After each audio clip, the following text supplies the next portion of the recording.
नमस्ते दोस्तों, मैं श्री अनघा लक्ष्मी दत्ता इस चैनल पे आपका सहृदय स्वागत करती हूँ। आज मैं आपके सामने उपस्थित हुई हूँ शिवरात्रि के बारे में बात करने के लिए। शिवरात्रि का जो महत्व है वो काफ़ी लोगों को पता है, काफ़ी लोगों को आधा पता है। तो आज हम शिवरात्रि के बारे में सारी चर्चाएं करेंगे कि शिवरात्रि का महत्व क्या है, शिवरात्रि क्यों मनाई जाती है, उस दिन क्या हुआ था, उस दिन शिव जी की पूजा करनी चाहिए या उनके जो मूर्ति रूप स्वरूप है उसकी पूजा करनी चाहिए, अगर करनी चाहिए तो किस प्रकार से करनी चाहिए, अगर हम मूर्ति पूजा कर रहे हैं तो क्या लाभ है, और अगर हम शिव पिंड की पूजा कर रहे हैं तो क्या लाभ है, और इस समय चारों प्रहर पूजा करने का जो महत्व है वो क्यों है। तो चलिए शुरुआत करते हैं शिवरात्रि से। तो सबसे पहले शिवरात्रि का जो पर्व है वो जो क्यों मनाया जाता है, वो क्यों मनाया जाता है, तो इसी दिन शिव जी और पार्वती जी की शादी हुई थी।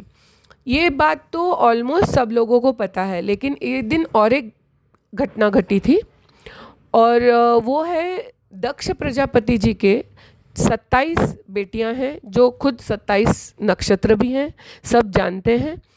लेकिन इनकी जो शादी हुई थी वो एक दो कन्याओं को आप छोड़ोगे, जैसे मतलब शिव जी की पत्नी है सती देवी, या और एक दो जन हैं, उनको छोड़ोगे आप तो बाकी सब जो थी वो चंद्र जी की बीवियां हैं। तो रोहिणी नाम की जो उनकी बीवी थी, वो दिखने में बहुत सुंदर थी। तो चंद्र जी जो करते, क्या होता था कि चंद्र जी अक्सर रोहिणी के साथ ही वक्त गुजारना चाहते थे, उसी के साथ रहते थे, उसकी तारीफ करते थे, उसके कक्ष में रहते थे। तो बाकी सब बहनों के बीच में थोड़ा दुख का वातावरण हो गया था। तो कोई हिम्मत नहीं करता था उस वक्त तक अपने पति के बारे में जाके अपने पिताजी से या माताजी से कोई कंप्लेंट करे।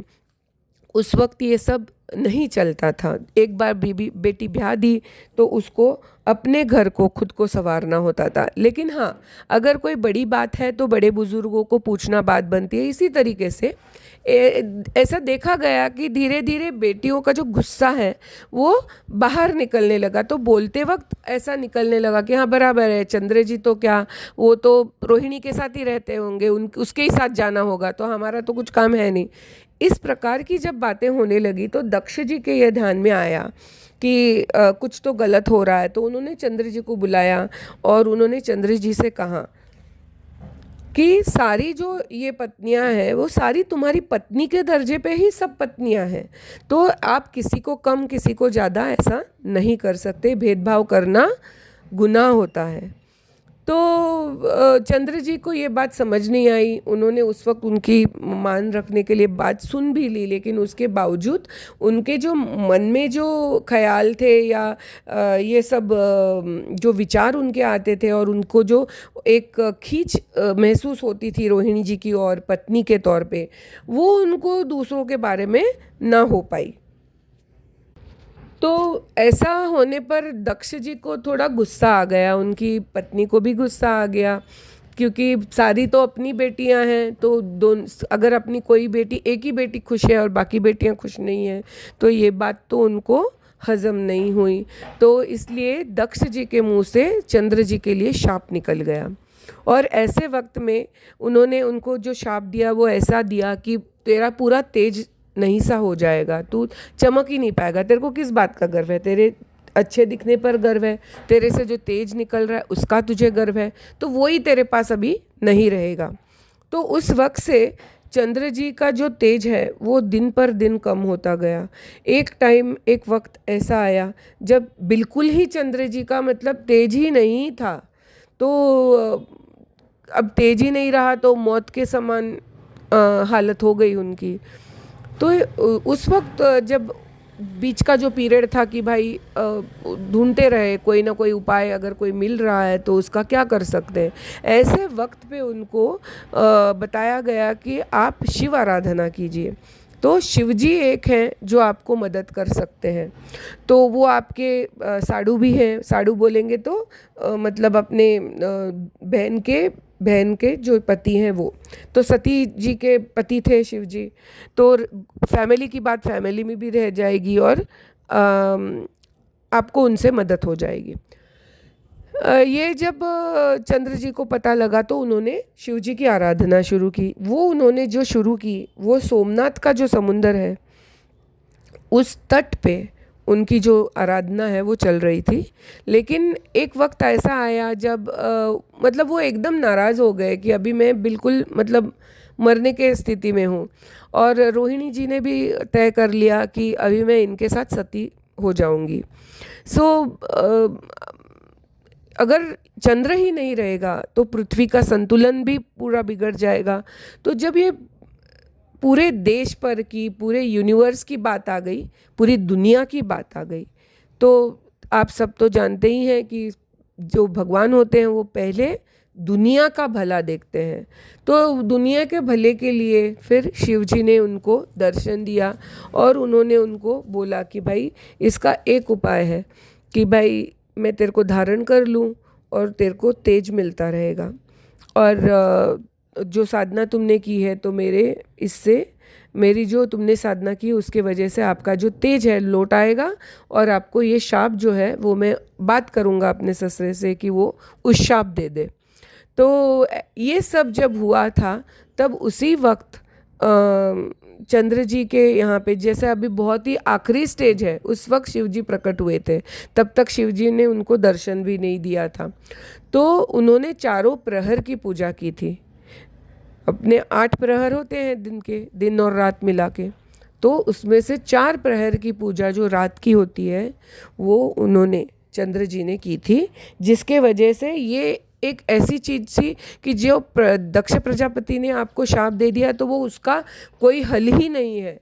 तो इस समय शिवरात्रि के दिन अगर कोई चारों प्रहर का व्रत रखता है और चारों प्रहर की पूजा करता है, शिव जी के दर्शन करता है, तो उनके जो असहाय प्रॉब्लम्स होते हैं वो सब सॉल्व हो जाते हैं, हो सकते हैं।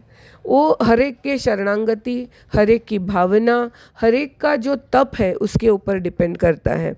लेकिन इस दिन इसीलिए शिव जी के मूर्ति का दर्शन लेने का महत्व है। पूजा आप शिव पिंड की करते हो, लेकिन इस दिन आपको शिव दर्शन यानी उनका जो ह्यूमन देवता के ह्यूमन फॉर्म में जो उनका जो स्वरूप है वो आपको, फिर वो ध्यानस्थ शिव जी हों या वो खड़े शिव जी हों या जो कुछ हो, लेकिन उनके मूर्ति का दर्शन लेने का इस दिन महत्व रहता है। ये बात काफ़ी लोगों को पता नहीं है। तो चलिए जानते हैं कि इस शिवरात्रि के दिन क्या क्या है। तो सबसे पहले ही इस साल में 2025 में फरवरी 26 तारीख को यानी 26 फरवरी 2025 इस दिन शिवरात्रि है।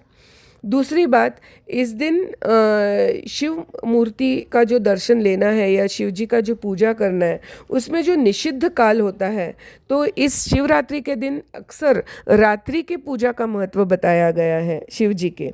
तो शिव जी का जो रात्रि प्रहर आने वाला है उसमें 12:09 से लेके 12:59 यानी कि 12:09 से लेके 12:59 तक का जो काल है वो निषिद्ध बताया गया है। इस काल में आपको शिव जी के दर्शन या पूजा नहीं करनी चाहिए। तो आपको या तो शिव जी के पूजा जो है वो आपको 1 बजे से आप कर सकते हो, ये आप मान के चलो, और या तो फिर आप 12 बजे के पहले कर सकते हो। लेकिन 12 बजे का जो महत्व है शिव जी का वो आपको इस टाइम 1 बजे के बाद ही लाभ मिलेगा। अब जानते हैं कि इस दिन जो शिवरात्रि है, तो शिवरात्रि की जो शुरुआत है वो शुरू हो रही है 26 तारीख को सवेरे 11:08 से लेके दूसरे दिन यानी 27 फरवरी 2025 के सवेरे 8:54 तक। इसमें अभी जो 4 प्रहर की पूजा का आपको महत्व बताया गया है, तो ये 4 प्रहर का जो महत्व है वो कौन से 4 प्रहर अभी आपको इस समय रात के मिल रहे हैं।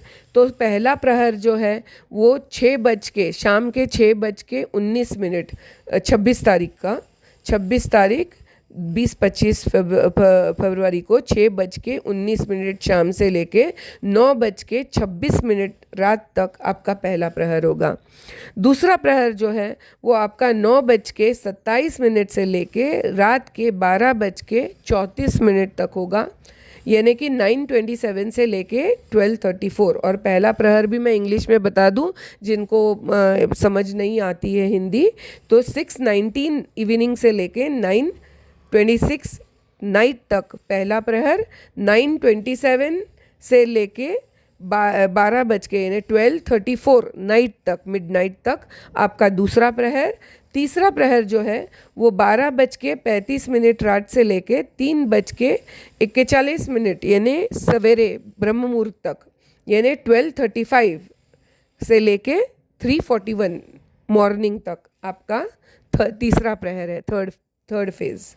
और जो चौथा प्रहर है वो है आपका 3:42 यानी 3:42 मॉर्निंग ब्रह्म मुहूर्त से लेके 6:48 यानी कि 6:48 मॉर्निंग, दूसरे दिन का मॉर्निंग, यानी 27 फरवरी का मॉर्निंग। तो ये है आपका पूरा शिव पूजन का। और इसका जो पारणा करनी रहती है, हर व्रत का पारणा होती है, यानी आपको उसका फलश्रुति के लिए आपको उसको जो अपने भगवान को बुलाया है तो अभी उनको वापस भी भेजना है, तो ये पारणा जो करनी है आपको, उसका टाइम जो है वो 6:49 से लेके 8:54 यानी कि 8:54 तक दूसरे दिन, यानी 27 फरवरी 2025 को आप पारणा कर सकते हैं। मॉर्निंग 6:42 से लेके मॉर्निंग 8:54 तक।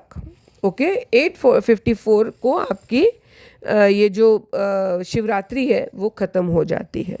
सो वापस दूसरे दिन से मतलब 8:55 से लेके आपका प्रतिपदा शुरू हो जाती है। ओके, तो ये था अपने शिवरात्रि के बारे में। इस दिन आपको शिव जी पे आपको जल चढ़ाना चाहिए। अक्सर जो शिव जी की पूजा होती है वो जल से ही करनी चाहिए, लेकिन क्योंकि ये शिवरात्रि है तो इस समय आपको गाय के दूध से अभिषेक करने का भी महत्व है।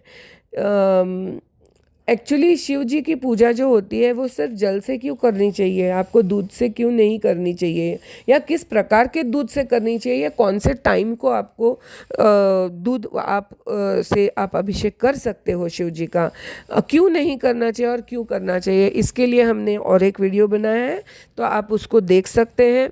और ये दोनों वीडियो मिला के आप शिव जी की पूजा करोगे तो आपकी शिव जी की पूजा सफल होने से कोई नहीं रोक सकता। मैं आशा करती हूँ कि आपको जो भी मालूमात यहाँ पे मिली वो आपके काम आई हो, और इससे आपकी पूजा अच्छी तरह से संपन्न हो जाए।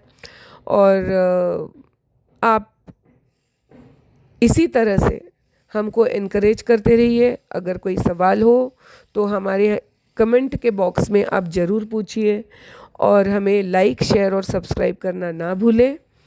इसी के साथ मैं शिव जी की सबको शुभकामनाएं देते हुए आपसे विदाई लेती हूँ। जय गजानन।